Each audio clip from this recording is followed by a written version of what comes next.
Hello everyone, कैसे हो आप सब। सारण क्लासेस के इस यूट्यूब चैनल में आपका हार्दिक स्वागत है।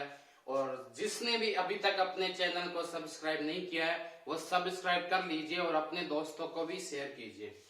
आज हम टीचर के एग्जाम में आने वाले मैथ के एक इम्पोर्टेंट टॉपिक के बारे में बात करेंगे, जिसका अंक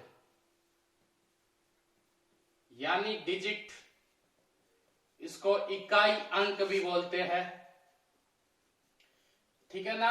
और इसमें क्या पूछा जाता है आपको, प्राकृतिक संख्या कौन सी है, पूर्णांक संख्या कौन सी है, अपूर्णांक कौन सी है, ठीक है, पूर्ण संख्या कौन सी है, परमेय क्या है, अप्रमेय क्या है, स्थानीय मान क्या है, जातीय मान क्या है, इस टाइप के इसमें क्वेश्चन पूछे जाते हैं। तो हम बात करते हैं, सबसे पहले आपको पूछ ले कि अंक क्या होते हैं। सबसे पहली हेडिंग अपनी क्या हो जाएगी, अंक के बारे में पूछ ले कि भाई अंक क्या है।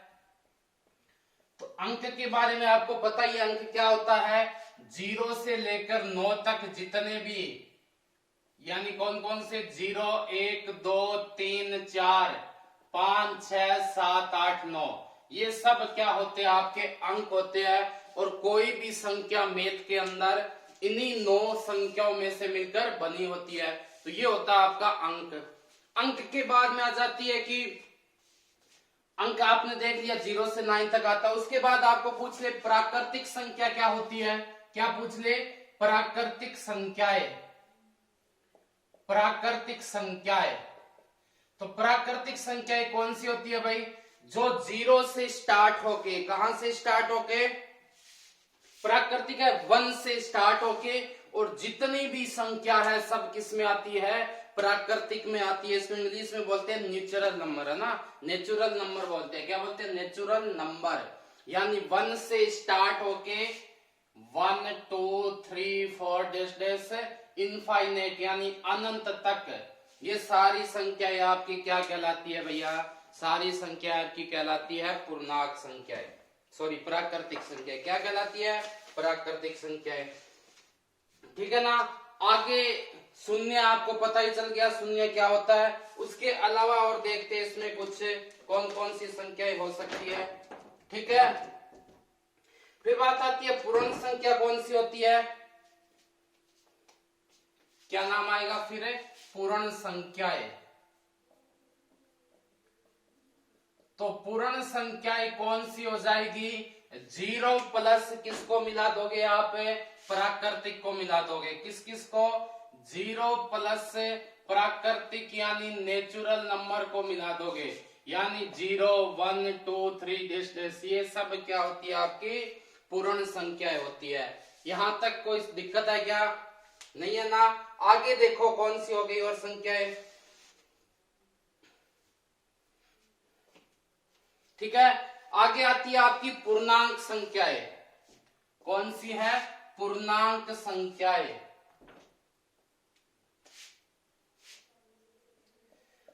पूर्णांक संख्याएं, पूर्णांक संख्याएं कौन सी होती है भाई, 0 के शामिल करके, या बोल सकते हैं नेगेटिव से पॉजिटिव, यानी ऋणात्मक से धनात्मक, और किसको शामिल करते हुए, 0 को। मतलब क्या हो गया, -3, -2, -1, 0 +1 +2 +3, ये सब किस में आ जाएगी, आपके पूर्णांक संख्या में आ जाएगी। आई बात समझ में, ठीक है। अब बात आती है धनात्मक क्या होती है, ऋणात्मक पूर्णांक क्या होती है, पता चल जाएगी। प्लस वाली धनात्मक हो गई, माइनस वाली ऋणात्मक हो गई। इसको लिखना चाहो तो लिख भी सकते हो। प्लस वाली आपकी कौन सी हो गई, धनात्मक यानी पॉजिटिव, माइनस वाली कौन सी हो गई, नेगेटिव यानी ऋणात्मक, ठीक है। उसके बाद बात आती है सम संख्याएं, बताने की जरूरत नहीं होगी, जिसमें 2 का पूरा पूरा भाग जाता है वो क्या कहलाती है, सम संख्या कहलाती है। जैसे 2, 4, 6, 8, 10। फिर बात आती है विषम संख्या, जिसमें 2 का पूरा भाग नहीं जाता, जैसे 1, 3, 5, 7, 9, ये क्या हो गया, आपकी विषम संख्या हो गई। उसके बाद आपका एक आती है हेडिंग है अभाज्य संख्याएं। क्या होती है, अभाज्य संख्याएं। अभाज्य संख्याएं, अभाज्य संख्याएं कौन सी होती है भाई, जल्दी बता दो। अभाज्य संख्याएं जिसका कोई भाग गुणनखंड ना हो वो क्या होती है, अभाज्य संख्या। या दूसरे शब्दों में मैं बोल सकता हूं ऐसी संख्या जिसमें या तो स्वयं का भाग जाए या एक का भाग जाए, वो क्या कहलाती है, आपकी अभाज्य संख्याएं। कौन कौन सी, जिसमें या तो भाग जाता है किसका, स्वयं का, या जाता है एक का, इसके अलावा उसमें किसी का भाग नहीं जाता। ठीक है ना, तो ये आपकी क्या कहलाती है, अभाज्य संख्या कहलाती है। जैसे अब इसमें एक क्वेश्चन पूछा जाता है आपको कि सबसे छोटी अभाज्य संख्या कौन सी होती है, सबसे छोटी अभाज्य संख्याएं कौन सी होती है, जल्दी बता दो। तो मैंने क्या बोला कि ऐसी संख्याएं जिसमें स्वयं का और एक का भाग जाए वो क्या कहलाती है, अभाज्य संख्या। तो आपके दिमाग में आता है कि एक जिसमें एक का भी भाग जाता है स्वयं का भी भाग जाता है, यानी स्वयं एक है, तो क्या वो अभाज्य संख्या है क्या, बिल्कुल नहीं है। याद कर लेना, रट लेना, ये क्वेश्चन आपको पूछा जाता है कि सबसे छोटी अभाज्य संख्या कौन सी होती है, दो होती है, दो होती है। और एकमात्र पूरी अभाज्य संख्या में ओनली एक संख्या, दो ही ऐसी संख्या है जो अभाज्य होने के साथ साथ क्या है, सम संख्या भी होती है, यानी केवल एकमात्र सम अभाज्य संख्या होती है। ये सम अभाज्य संख्या है, पूछ ले केवल एकमात्र सम अभाज्य संख्या कौन सी होती है, तो याद रखोगे कौन सी होती है, दो होती है। और यही क्या होती है, आपकी सबसे छोटी अभाज्य संख्या भी होती है। यही क्या होती है, सबसे छोटी अभाज्य संख्या है। ठीक है ना। और भाज्य संख्या क्या होगी, भाज्य संख्या वो हो जाएगी जिसका गुणनखंड बनता हो, वो आपकी क्या हो जाएगी, भाज्य संख्या हो जाएगी। अब बात आता है परिमेय संख्या क्या होती है, परिमेय या आनुपातिक संख्याएं, इसको क्या बोलते हैं, परिमेय संख्याएं, या इसको बोल सकते हो आप आनुपातिक संख्याएं। दूसरे नाम से तो पता चल रहा है अनुपात। अनुपात का मतलब क्या होता है, अनुपात का मतलब होता है जो दो संख्या में विभाजित हो, वही होता है ना अनुपात। अनुपात किसका निकालते हैं, जिसमें अंश और हर हो। तो परिमेय संख्या का मतलब भी क्या हो गया, जिसको हम किस में लिख सकते हैं, अंश और हर में लिख सकते हैं, वो आपकी क्या होती है, परिमेय संख्या होती है। ठीक है ना। और कुछ इसमें या तो अंश और हर में या रूट में, रूट वाली भी क्या होती है आपकी परिमेय संख्या होती है। ये दोनों परिमेय संख्या में आती है। कैसे, जैसे इसके एग्जांपल आपको देना चाहे तो कौन कौन से हो जाएगा, 5/9 हो गया, 1/2 हो गया, 8√5 हो गया। ठीक है ना, ये सब इसमें आती है। फिर बात आती है अपरिमेय संख्या कौन सी हो जाएगी। तो अपरिमेय संख्या आपको पता चल गया होगा, जिसको अंश और हर के रूप में ना लिख के ओनली रूट के रूप में लिखते हो, जैसे √3, √4, √5, √6, ये सब क्या होती है आपकी अपरिमेय संख्या होती है। और देखो वास्तविक संख्याएं कौन सी हो जाएगी, अगले हेडिंग है वास्तविक संख्याएं। वास्तविक संख्याएं, तो वास्तविक संख्याएं कौन सी हो जाएगी, जो परिमेय भी हो और साथ में अपरिमेय भी हो, ये दोनों क्या कहलाती है आपकी वास्तविक संख्या कहलाती है। आगे देखते हैं और क्या आ सकता है इसमें आपके, और किस टाइप की संख्या दे सकते हैं। ठीक है, तो इन चीजों को आप याद रखोगे। आपके खासकर जो रीट के एग्जाम होंगे ना उसमें, या टीचर के जिसमें आपके मैथ आती है, उसमें इसी टाइप के क्वेश्चन पूछे जाते हैं। तो वास्तविक संख्या होगी, काल्पनिक कौन सी हो जाएगी। फिर बात आती है काल्पनिक संख्याएं, कौन सी संख्या आती है, काल्पनिक संख्याएं। तो काल्पनिक कौन सी हो जाएगी भाई, जो रूट में हो, मतलब वर्गमूल में हो, प्लस क्या हो, नेगेटिव हो, यानी नेगेटिव भी होनी चाहिए, रूट में भी होना चाहिए। जैसे कौन सा हो गया, √3 है क्या, काल्पनिक बिल्कुल नहीं है, तो कौन सा हो जाएगा, √16, रूट माइनस में 25, ये सब हो जाएंगे। उसके बाद बात आती है, और देख लेते हैं कुछ संख्याएं। ठीक है, लगभग इतनी ही टाइप की होती है संख्याएं। प्रमेय अप्रमेय भी हो चुकी है आपकी। अब देखते हैं इसमें आपको क्या क्या पूछा जाता है क्वेश्चन। ठीक है,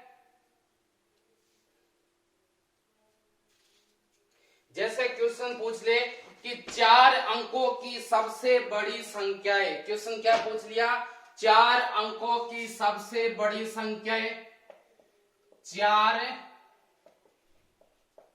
अंकों की सबसे बड़ी संख्या है। वह अंतर पूछ लिया आपको किसके अंदर, सबसे छोटी संख्या है, वह सबसे छोटी संख्या है। सबसे छोटी संख्याएं में अंतर बताना आपको ना, यानी 4 अंकों की सबसे बड़ी कौन सी, 9999। 4 अंकों की सबसे छोटी कौन सी, 1000। तो कितना अंतर आ गया, 8999। एक तो आपको इस टाइप का क्वेश्चन पूछा जाएगा, और देखते हैं कौन से टाइप के क्वेश्चन बनते हैं।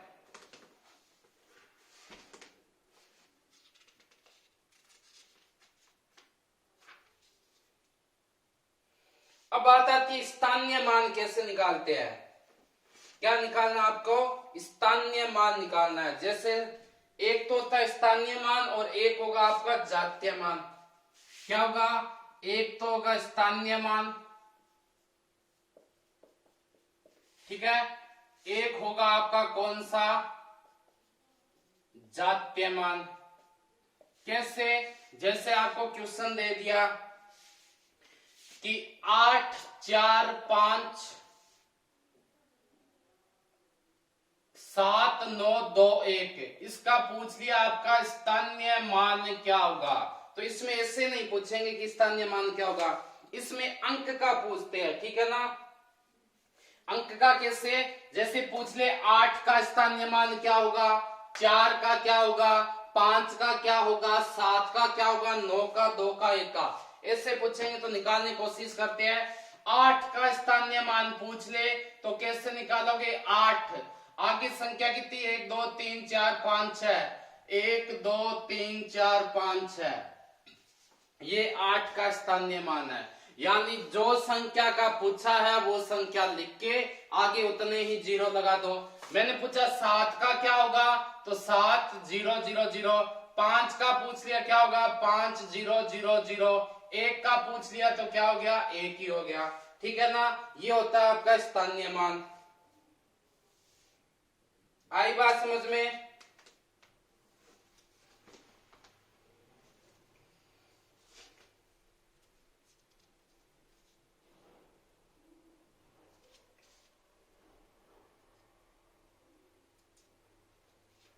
अब क्वेश्चन देखते हैं कुछ ऐसे, शब्दों में लिखना है तो शब्दों में आप लिख ही दोगे कैसे लिखा जाता है। ठीक है, शब्दों में लिखने वाले में कोई दिक्कत नहीं होगी।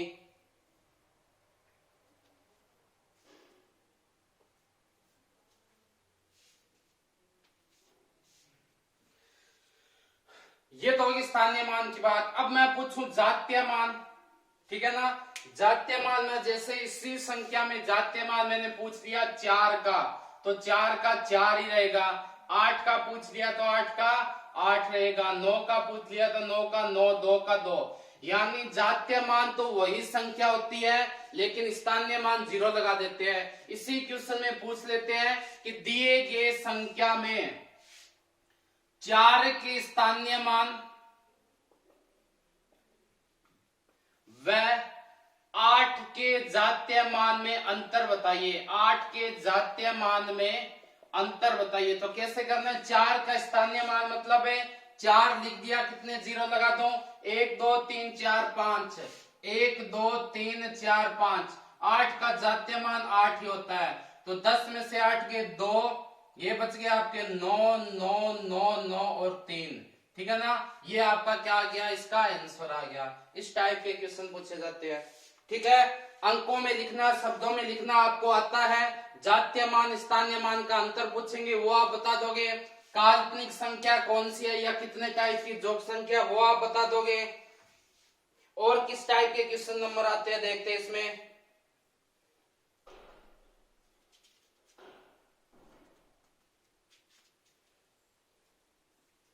और क्या क्वेश्चन बन सकते हैं आपके वो भी देख लेते हैं, ठीक है ना। किस टाइप के क्वेश्चन और हो सकते हैं आपके। जीरो के लिए कुछ मान देखते हैं अपने, किसके लिए, जीरो के लिए।